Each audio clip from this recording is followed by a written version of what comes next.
Venom was one of the most recognizable symbiotes who, in order to function on Earth, most often needed human carriers.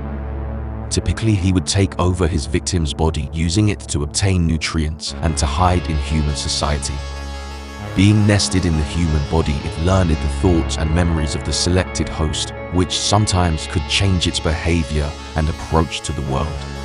In most cases, the symbiotes eventually were killing their hosts, literally eating them from the inside, but Venom, despite being considered an anti-hero, tried to damage the human vessel as little as possible.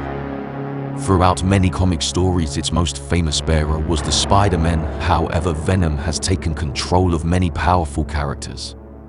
In today's video, I will tell you how the merge with Deadpool happened and why Venom sincerely regretted it.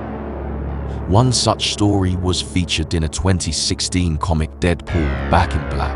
The events that took place here happened after Secret Wars, when Spider-Man managed to get rid of the symbiote after the fights that took place in the battle world. Venom, thanks to spaceship, returned to Earth and made his way to New York, where his goal was Wade Wilson, who was accidentally passing through the streets. The infection proceeded normally, and in less than 30 minutes the Venom was already nested in its new host. At first, Deadpool completely ignored the situation that happened to him and continued with his crazy plans. His goal at the time was to neutralize the clowns, which in his opinion were a danger to the lives of many helpless victims.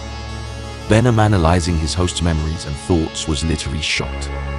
He couldn't believe that there were so many crazy plans in Wade's mind, and at the thought of Wilson memories, Venom literally felt sick.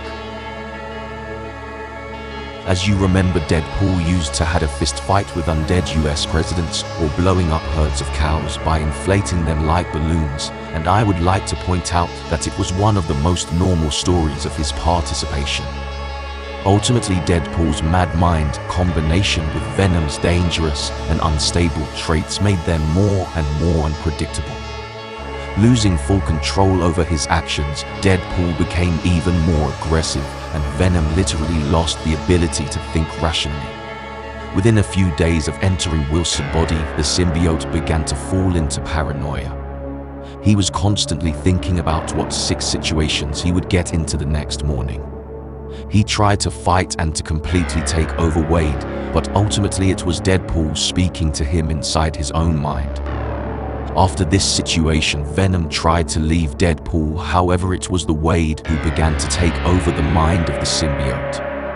The fight between them lasted for many days, and finally Venom managed to leave Wilson, but with great difficulty, and then took over a random person and stole the Avengers ship and escaped from planet Earth. If you want to hear more stories in which Deadpool or Venom took part, then let me know about it in the comments.